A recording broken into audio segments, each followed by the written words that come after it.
નમસ્કાર ખેડૂત મિત્રો, હું રમેશ રાઠોડ, વિષય નિષ્ણાત પાક સંરક્ષણ કૃષિ વિજ્ઞાન કેન્દ્ર ગીર સોમનાથ. ખેડૂત મિત્રો, આજના આ કાર્યક્રમની અંદર આપ સર્વે મિત્રોનું હાર્દિક સ્વાગત છે. મિત્રો, આજે આપણે જે વાત કરવી છે એ વાત કરવી છે તલના પાકની. આમ તો ઉનાળુ તલનું નામ પડે એટલે ખૂબ સારો રોકડીયો પાક. ઘણી જગ્યાએ કાળા તલ વવાતા હોય, ઘણી જગ્યાએ સફેદ તલ વવાતા હોય.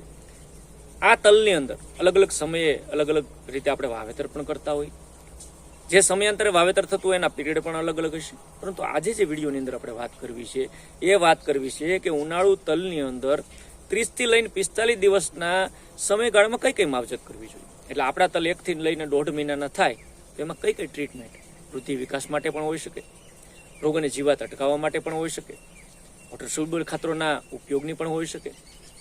તો આ માવજતોમાં કઈ કઈ કાળજી રાખવી, શેનો શેનો સ્પ્રે કરવો, કઈ કઈ અવસ્થાએ શું કરવું જોઈએ એની સવિસ્તારથી મિત્રો વાત કરવાની છે.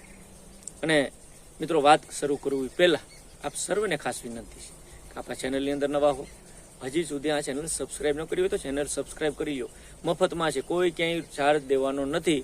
ચેનલ સબસ્ક્રાઈબ કરવાનો એટલા માટે હું આગ્રહ કરાવું છું કે તમે ચેનલ સબસ્ક્રાઈબ કરશો, હું અહીંથી જે વિડીયો મૂકી એનું તમને નોટિફિકેશન આવશે. કારણ કે સબસ્ક્રાઈબ કર્યા પછી ઘંટડીના બટન ઉપર ક્લિક કરશો એટલે ઓલ નોટિફિકેશન સેટ કરી દઈશું. એટલે જેવો વિડીયો અહીંથી અપલોડ કરું એટલે તમને મળે અને તમને જે પાક લાગુ પડે એ જોઈ લો. 8-10 મિનિટનો વિડીયો હશે. જોયા પછી હું ચોક્કસથી ગેરંટી સાથે કહું છું કે ટેકનિકલ માહિતી હશે, તમને ઉપયોગી થાય એવી માહિતી હશે. તમે ક્યાંય છેતરાવ નહીં, માર્કેટના ભ્રામક પ્રચારમાં ન આવો. લોકો ડબલા બતાવીને વેચીને વયા જાય એનાથી છેતી જાઓ. એટલા માટે હું મહેનત કરું છું. મારી ખાસ આગ્રહભરી વિનંતી છે કે તમારી ખેતીમાં 100% ઉન્નતિ થશે જો આ બધી ટેકનિકલ બાબતોને સમજવાની કોશિશ કરશો. તો ખાસ વિનંતી, સબસ્ક્રાઈબ કરી અને આ વિડીયો તમને જો ગમે તો એને લાઇક પણ આપજો અને વિડીયો શેર પણ કરી. મિત્રો, ખાસ કરીને તલનો પાક 30 થી લઈને 45 દિવસનો એટલે મહિનાથી 1.5 મહિનાની સમયગાળામાં પસાર થતો હોય ત્યારે ઘણી બધી સમસ્યાઓ પણ આવતી હોય. સુસ્યા જીવાતોનો એટેક હોય, એની અંદર થ્રિપ્સ, સફેદ માખીનો શરૂઆતના સ્ટેજથી એટેક શરૂ થઈ જતો હોય, સુકારાનો પ્રશ્ન હોય, ઘણી વખત તલ પીળા પડી જવાનો પ્રશ્ન હોય, કિનારીઓ પીળા પડીને પીળા ડાઘા પડતા હોય, વોટર સોલ્યુબલ ખાતરોનો કઈ રીતના ઉપયોગ કરવો એના પણ પ્રશ્નો તમારા મનની અંદર થતા છે. ને આ બધી સમસ્યાઓ ખેતરની અંદર પણ મિત્રો દેખાતી છે. તો પહેલી વાત કરી લઈએ પોષણ વ્યવસ્થાપન, એટલે ખાતરો ક્યાં ક્યાં ઉપયોગ કરવા. ઘણા બધા મિત્રો મને પૂછતા હોય કે આની અંદર કયા ખાતરો ઉપયોગ કરી શકાય. તો ખાસ તલનો પાક 20-25 દિવસનો થાય ઉગીને આપણે જ્યારે વાવેતર કરીએ, બીજવાણી દઈએ ત્યારથી ગણી લઈએ તો 20-25 દિવસનો કમ્પ્લીટ 4 પાંદડે પાક થાય ને જ્યારે પાણી આપીએ છીએ, આપણે કીધું ને અગાઉ વાત કરી હતી કે પાણીમાં ડૂબે નહીં, ત્યારે તલને ત્રીજું પાણી આપી દઈએ પછી આ ડોઝ મારવાનો છે. અને એની અંદર 19-19-19 વોટર સોલ્યુબલ ખાતર એક પંપની અંદર 100 ગ્રામ અને તેની સાથે ઇફકોનું સાગરિકા જે સીવીડ એક્સ્ટ્રેક્ટ ખાસ કરીને છે અને એની અંદર ઘણા બધા તત્વો પણ રહેલા છે. તો આ બંને કોમ્બિનેશન 19-19-19 100 ગ્રામ, સાગરિકા એક પંપની અંદર 50 ml બંને મિક્સ કરી અને સાંજના સમયે પિયત આપ્યા પછી જમીનમાં પૂરો ભેજ હોય ત્યારે સ્પ્રે કરી દો. તલના પાકની અંદર એક નવી રોનક આવશે, નવા વૃદ્ધિ વિકાસના પગલાઓ ભરાશે. જે પાંદડા તમારે પીળા પડે છે, ઘણા બધા મિત્રો ફોટા મોકલતા હોય કે પિયત આપ્યું હોય પછી આ રીતના સુકારો આવે અથવા પાંદડા પીળા પડે, જેને લંબાણો હોય પિયતનો એને પણ પાંદડા પીળા પડે. તો પિયત આપ્યા પછી આ એક ટ્રીટમેન્ટ ખાસ કરી લેવી જોઈએ. તો ખાતર વ્યવસ્થાપનનો આ પહેલો જે પોષણ વ્યવસ્થાપનનો પહેલો ભાગ છે. બીજું, ખાસ કરીને તલ જ્યારે 40 દિવસના થાય તો એની અંદર ફૂલાવસ્થા શરૂઆત થવાની હોય ત્યારે બીજો ડોઝ વોટર સોલ્યુબલની અંદર 12 એક પંપની અંદર 100 ગ્રામ ખાસ આનો ઉપયોગ મિત્રો આપણે કરવાનો છે. અને તેની સાથે 12 જ્યારે પણ ઉપયોગ કરતા હોય તો તેની મિક્સ માઇક્રોન્યુટ્રન ગ્રેડ 4 12 એક પંપની અંદર 100 ગ્રામ, મિક્સ માઇક્રોન્યુટ્રન ગ્રેડ 4 એક પંપની અંદર 25 ગ્રામ બંનેનું કોમ્બિનેશન કરી અને જ્યારે પાક આપણો ફૂલ અવસ્થામાંથી ખાસ કરીને બેઠાની શરૂઆત થવાની હોય ત્યારે આપણે બીજો ડોઝ એની અંદર ખાસ કરીને મારી જઈએ. અને એના પછીનો ત્રીજો ડોઝ વોટર સોલ્યુબલનો જે કહી શકાય એ છે 052-34 એક પંપની અંદર 100 ગ્રામ ખાસ મિત્રો આની અંદર ઉપયોગ કરવાનું છે. અને એની સાથે પણ મિક્સ માઇક્રોન્યુટ્રન ગ્રેડ 4 જો આગળ આપણે ન વાપર્યું હોય 12 તો આની સાથે નાખી દઈએ. 052-34 100 ગ્રામ, મિક્સ માઇક્રોન્યુટ્રન ગ્રેડ 4 25-30 ગ્રામ બંને મિક્સ કરી અને એના પછીના ડોઝની અંદર આપણે ખાસ મિત્રો ઉપયોગ કરવાનો છે.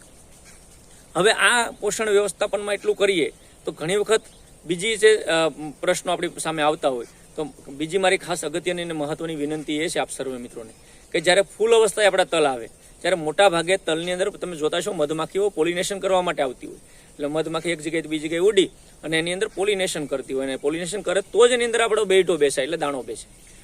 પોલિનેશન વગર આ વસ્તુ શક્ય બનતી નથી. એટલે મિત્રો થોડીક કાળજી રાખજો કે તલમાં જ્યારે આવા પ્રકારની તમને ફૂલ અવસ્થા જ્યારે જોવા મળે તો એની અંદર જંતુનાશક કે ફૂગનાશક દવાનો જો ડોઝ મારવો હોય તો ખાસ કરીને દિવસ આથમા પછી, એટલે મધમાખીની એક્ટિવિટી દિવસ દરમિયાન રહેતી હોય તો દિવસ આથમા પછી છાંટીએ. બીજી મારી ખાસ ભલામણ હું હંમેશ કરતો હોય કે મધમાખીને બચાવી. મધમાખી જેટલી બચશે, મધમાખીનું જેટલું સંવર્ધન થશે, અને એના માટે સેફ દવા હોય એવી દવાઓ ઉપયોગ કરીએ, અથવા એવા જૈવિક નિયંત્રકો અથવા એવા ઓર્ગેનિક વસ્તુ કરીને. એના માટે સૌથી મહત્વની બાબત છે દૂધ અને ગોળ.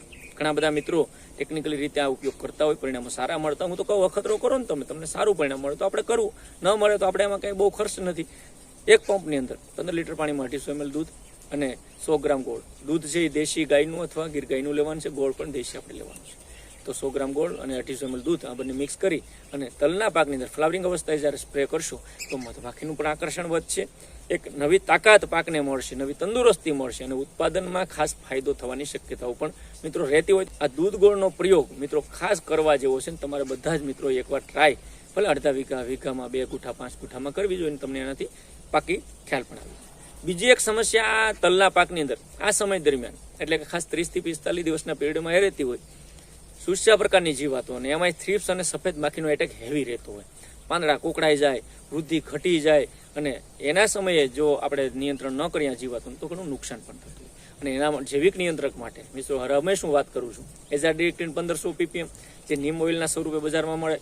એક પંપની અંદર 15 લીટર પાણીમાં 60 ml એનો સ્પ્રે સાંજના સમયે આપણે પિયત આપ્યા પછી હંમેશા કરવાનો છે પૂરા ફેઝ.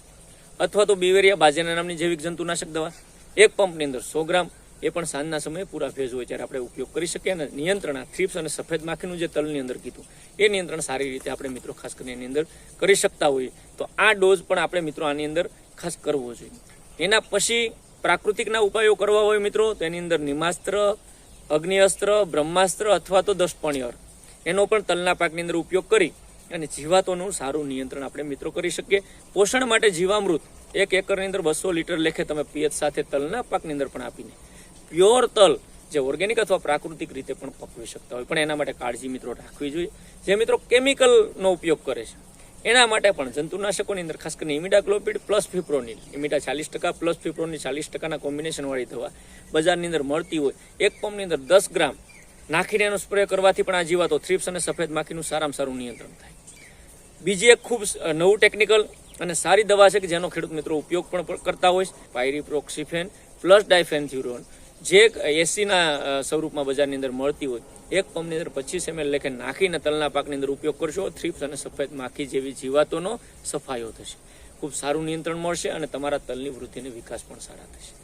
તો આ એક સ્ટ્રેટેજી તલના પાકની અંદર મિત્રો ખાસ અપનાવવી જોઈએ. એની અંદર પોષણ વ્યવસ્થાપનની વાત હોય, જીવાત અને રોગ નિયંત્રણની વાત હોય, અને ખાસ કરીને વોટર સોલ્યુબલના અલગ અલગ તબક્કાઓની વાત હોય. એ મેં તમને મિત્રો વિડીયોની અંદર કરીશ. મને લાગે આ વિડીયો તમને ખૂબ ઉપયોગી થશે. તમે આ વિડીયોનો ઉપયોગ કરીને તલની સારી ખેતી કરી શકશો અને ઉત્પાદનની અંદર 100% ઉત્પાદનની અંદર પણ વધારો મિત્રો કરી શકો અને ગુણવત્તાવાળું ઉત્પાદન લઈ અને બજાર ભાવ પણ સારા લઈ, એટલે ઘણા બધા તબક્કે અસર કરતું હોય. તો મને લાગે મિત્રો આ વાત ઉપયોગી થશે. જો આ તમને સારી લાગે, આ બાબતો ઉપયોગી લાગે તો તમે થોડાક વિસ્તારમાં તમારે નાના વિસ્તારમાં ખતરો કરી અને એના કોમેન્ટ બોક્સની અંદર મને એના પ્રતિભાવ પણ આપજો. બીજા ખેડૂત મિત્રો માટે પણ આપણે ઉપયોગી થઈ શકીએ. તો આજના વિડીયોની અંદર એટલું જ. ફરી પાછા મળશું એક નવા વિષય સાથે, નવી માહિતી સાથે. મિત્રો આવી જ માહિતી માટે મારી સાથે સતત જોડાયેલા રહેજો.